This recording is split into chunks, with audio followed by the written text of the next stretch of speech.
Muchas gracias por la invitación. Tenemos 40 años de vigencia de los acuerdos de Esquipulas y el banco apenas tiene 26.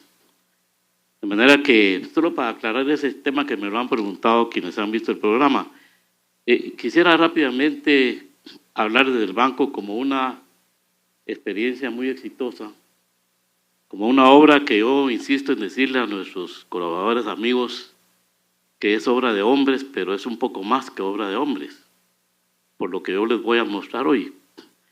La preocupación por el crédito al sector agropecuario no es nueva en nuestro medio. En Guatemala se concretó recién en el año 53, cuando unos cuantos meses después del decreto 900 que impulsó la reforma agraria en el gobierno del presidente Arbenz, se fundó el Banco Nacional Agrario, precisamente para atender a aquellos campesinos que iban a ser favorecidos con propiedades que por el otro lado habían sido expropiadas por disposición de la ley. Duró poco la experiencia, pero la preocupación siguió ahí presente en los otros gobiernos. Ya en el año 1971, se creó un programa para crear el sector público agrícola. Se creó el Bandesa, que es el Banco Nacional de Desarrollo, se creó la DIGESA, la Dirección General de Servicios Agropecuarios, el INDECA, y una serie de instituciones que fueron creadas curiosamente por el gobierno del presidente Adán Osorio, que podríamos calificarlo como un gobierno de derecha.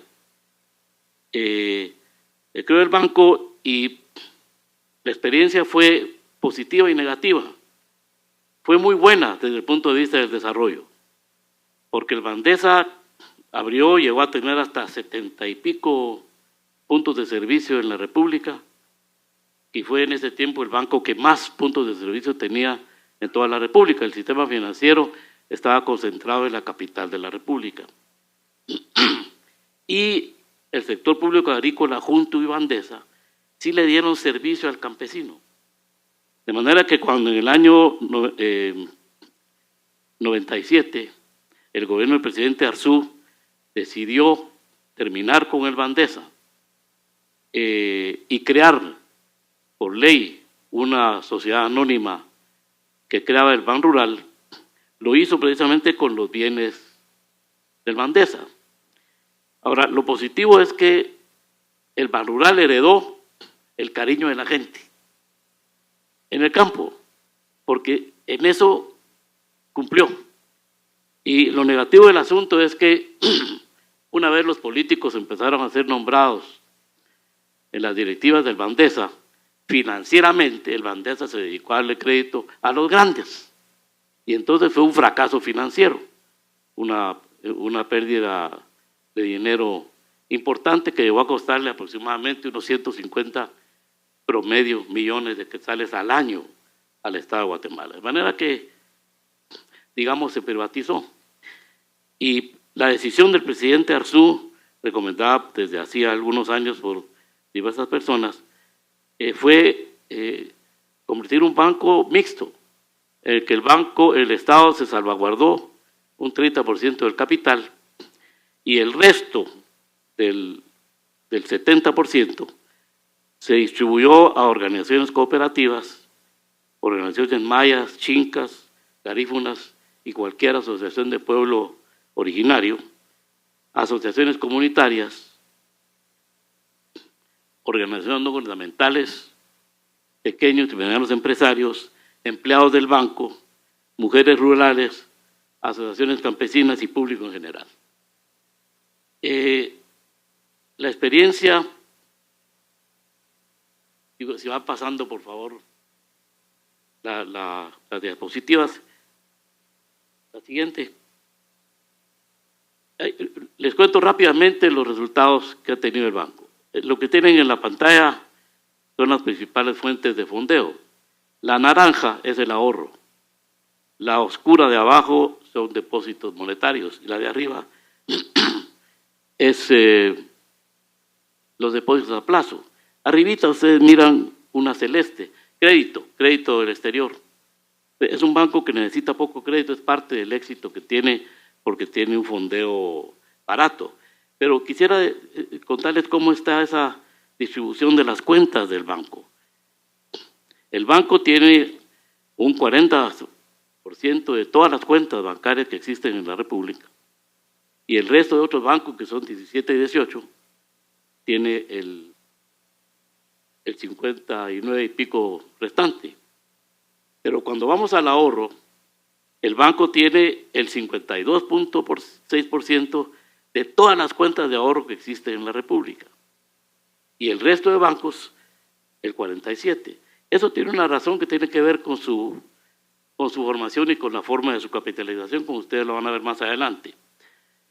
Luego está la evolución de los créditos de la cartera bruta. Ahí tienen ustedes un crecimiento que solo varió un poco en 2017, pero que ha sido de un constante crecimiento a través del tiempo. La siguiente diapositiva, perdón, si pusieran ir corriendo, les cuento, estos son los ahorros, el barro es lo oscuro, el resto de bancos lo claro.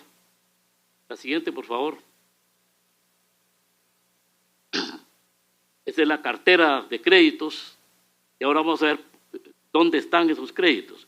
En el mapa que ustedes tienen ahora, la siguiente, por favor. Miren, el color más oscuro del mapa, en esos departamentos de la República, el banco tiene más del 50% de todo el crédito que otorgan los bancos del sistema. O sea, es un banco que está muy metido en el interior. El verde claro, tenemos entre el 40 y el 50% de toda la cartera. Y en lo anaranjado, que son las áreas más cercanas a la capital de la República y más orientadas al desarrollo, digamos, capitalista moderno, pues tenemos menos. De manera que es un banco que en sus orígenes y desde sus orígenes se fue al interior de la República. Los principales indicadores financieros del banco. La siguiente, por favor. Vean ustedes, solo me quisiera referir a un par. La liquidez inmediata. Nosotros tenemos cerca del 60% del valor de nuestros activos. Está líquido. Cualquier banquero que esté por aquí me dirá, estos están locos, porque debieran estar prestando más dinero. Lo que pasa con el banco es que ha sido un banco que por razones históricas, culturales y lo que ustedes quieran, fue sometido a mucho ataque al principio. Han habido por lo menos 4 ataques que bien podrían haber dado al traste con la experiencia. Eso ha hecho que la administración del banco mantenga unos términos de liquidez que son súper abundantes, preparados para cualquier posible eventualidad que afortunadamente ya tenemos cerca de una década que no se presenta. El otro indicador es la adecuación de capital. De acuerdo con los indicadores de Basilea, los bancos deberían tener el 8% de activos ponderados por riesgo como capital. La ley guatemalteca exige el 10%. Nosotros tenemos el doble. Somos de lejos el banco mejor capitalizado del sistema. Tiene sus razones y yo voy a explicar un poco de eso, por qué estos datos. Y hay algunos factores. Yo creo que hay que señalar que aunque nosotros mismos somos muy críticos de nosotros mismos, sobre todo cuando uno llega y critica a los que estuvieron antes.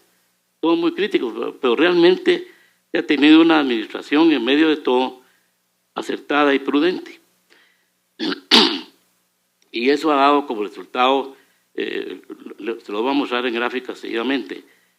Luego hay un efecto de una simultaneidad que se produjo curiosamente muy cerca de la fundación del banco y que creo que contribuyó enormemente a su crecimiento, y el otro es la distribución geográfica de sus accionistas. Vamos a ver lo primero que les quería señalar, ese tema de la coincidencia de algunos procesos. El banco fue creado en el 98. En el año 98, las remesas que recibía el país eran 465 millones de dólares. Pero en el año 2000 comenzó un crecimiento impresionante de la corriente migratoria hacia el territorio de los Estados Unidos, por razones que no voy a destacar, pero porque el agro guatemalteco, el área rural guatemalteca, siempre ha sido como abandonada a su propia suerte. No hay oportunidades y la gente se va y las busca en el exterior. Pero vean ustedes lo que pasó 5 años más tarde, 2.900 millones. En el 2010, 4.126 millones. En el 2015, 6.285. En el 2024, 21.000 millones. Y este año esperamos 23.000 millones de dólares de reservas. A la derecha les tengo las cifras en quetzales. Me voy a referir solo a los dos últimos. El año pasado, 166 miles de millones, 166 millardos. Y este año esperamos unos 176 millardos de remesas. Más adelante les voy a hablar yo deportivamente de este tema, porque en mi opinión este es uno de los temas que el banco está apreciando como una oportunidad para cambiar el destino de las áreas rurales del país. Sigamos con el siguiente, por favor. Ese es el capital contable. Vean ustedes la línea roja, la línea naranja. Ese es el capital aportado por los accionistas. La línea verde son utilidades no distribuidas. Es en donde yo creo que ha sido y que tiene que ver con la forma como se integró el accionariado del banco. Cooperativas, asociaciones mayas, ONGs de desarrollo, pequeños y medianos empresarios, mujeres rurales, empleados del banco, todos grupos sociales que nunca jamás habrían pensado en ser propietarios de un banco. Cuando asumieron el control del banco, fueron prudentes y actuaron bajo aquel lema de guardar para los tiempos difíciles. Fueron guardando utilidades, de manera que ahora de cerca de 14.000 millones que tiene de patrimonio el banco, al año pasado, por ejemplo, solo había una capitalización de 1.400 millones pagada por los accionistas. Lo demás son utilidades que fueron dejando en el capital. Esa línea, la barra naranja que crece, es porque el año pasado la Asamblea del Banco resolvió iniciar un proceso de reconocer a los accionistas el valor real de sus acciones. Desde el año pasado distribuyó un 100% de utilidades respecto del valor nominal de la inversión, o sea, distribuyó 1.400 millones de quetzales en efectivo y le dio a cada accionista una acción por cada una que tenía. O sea, emitió otros 1.481 millones de acciones, de manera que ahora está un poco mejor representada esa gráfica. Y vamos a otra de las razones, la distribución geográfica del accionariado. Y poner el siguiente diapositiva, por favor. Ojalá lo vean desde lejos. En el mapa hay unos puntitos. Cada punto vale 50. Y es la localización de nuestros accionistas. Ustedes pueden apreciar cómo nuestros accionistas están en toda la República. Pero hay algo que es importante destacar. Están muy concentrados en el altiplano del país y en el norte central de la República. Y entonces hay una identificación bastante similar al mapa de pobreza. Nuestros accionistas están donde se presentan los indicadores más importantes de pobreza del país. Ahí están. Como ahí estaban los accionistas, el banco fue para allá. ¿Y qué hizo el banco con...? Les cuento ahorita lo que hizo el banco para expandir los servicios financieros. Lo que quiero mostrarles es que a pesar de su composición, la siguiente, por favor. Esas son las gráficas que muestran la capitalización del banco a través del tiempo. La línea horizontal del principio es el aporte del Estado. Se valoró en 60 millones el aporte, lo que valía Bandesa. Después hubo un ajuste en el año 2005 y se sumaron 30 más, 90. El resto de incrementos en las líneas es esfuerzo de los accionistas. en donde destaca la línea naranja, que son los cooperativistas, la línea verde, que es la serie de accionistas del público en general, de mujeres rurales, de empleados del banco, de cualquier ciudadano que pudo adquirir una acción de Banrural cuando se podía, ahora no hay, están en la línea verde. Y luego las pequeñas y medianas empresas seguirían en importancia, y al final los grupos de asociaciones mayas y las ONGs. Pero les quería señalar eso porque al final no es un regalo. El Estado el año actual cobró, le pagamos un dividendo de 450 millones de quetzales, que es un poco algo así como 8 veces el capital que invirtió originalmente cuando fundó el banco. Una rentabilidad muy apreciable, gracias a una capitalización de las utilidades que ha venido dándole fortaleza al banco. Y les cuento al final 2 cosas. La siguiente, por favor. Esto fue lo que hizo el Banrural. Fue a buscar a donde estaban sus accionistas. Y entonces, de 70 puntos de servicio que heredó de Bandesa, actualmente tenemos 12.912 puntos de servicio regados en toda la República, en donde está el mapa y donde hay un puntito, ahí está Banrural. Y de nuevo les resalto, estamos en donde está la pobreza. Ahí me quedo para lo siguiente. La siguiente gráfica, por favor. Bueno, esto es lo que le hemos pagado al Estado en el transcurso de la historia del banco. Se le ha pagado 2.639 millones de dividendos y hemos pagado impuestos por 7.476 millones en el transcurso de la existencia del banco. Somos de lejos el banco que más impuestos paga, no sé si solo el sistema financiero nacional, sino también de la región centroamericana. El final, la última diapositiva, esa se llama Banrural Visión 2050. Lo que estamos viendo cuando les dije que les iba a hablar en términos deportivos es que le pregunto a los economistas acá, ¿cuánto es la inversión extranjera directa que Guatemala ha venido estilando en el transcurso de su historia? Casi nunca ha pasado de $1.000 millones. El año pasado fueron cerca de 1.500. Para este año se espera una mejora a 1.600. Pero por el amor de Dios, entran 23.000 millones de dólares de remesas. Si tan solo pudiéramos invertir el 10%, doblamos la inversión extranjera directa. Lo que queremos hacer en el banco es hacer posible eso, unir, como decimos, el hambre con las ganas de comer.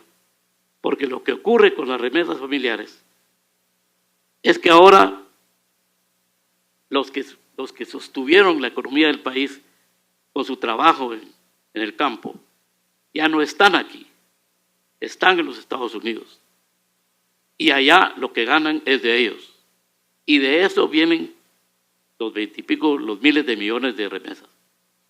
Entonces sus familias localmente tienen mucho dinero. Nuestras asociaciones accionistas han visto esa con preocupación, me lo han dicho, presidente, nuestra gente tiene mucho dinero. Ese es el problema. Pero qué problema tan difícil que tenga mucho dinero. Pues claro, porque no se está invirtiendo. Les cuento cortamente, estamos preparando al grupo financiero para que en el futuro tome como tarea la democratización del capital, la creación de opciones de inversión y todos los mecanismos que lleven a que la gente desde los Estados Unidos o localmente, la gente que no ha podido invertir porque no usa el capitalismo, pueda hacerlo y que podamos tener en el año 2050, qué sé yo, si 300.000, 400.000 o medio millón más de ricos en el área rural. Ese es el Banrural hacia el 2050, queremos dedicarnos a eso. No para hacerlo nosotros solitos. Ojalá que lo que pasó con la inclusión financiera, que andaba por el 11% cuando surgió Banrural, y que ahora anda por el 70%, no la hizo solo el banco, porque el banco tiene 12.000 puntos de servicio, pero el que nos sigue tiene como 10.000. O sea, el sistema financiero de Guatemala también se fue al área rural. Tal vez si Banrural no hubiera existido, no hubiera ocurrido. Pues ahora tal vez, si Banrural se propone iniciar un proceso de democratización del capital en el área rural, de repente también los demás siguen. Y si todos seguimos la posibilidad de que por lo menos un 10% de las remesas familiares se inviertan, le cambiamos la cara al país en 12 o 15 años. Muchas gracias por la atención.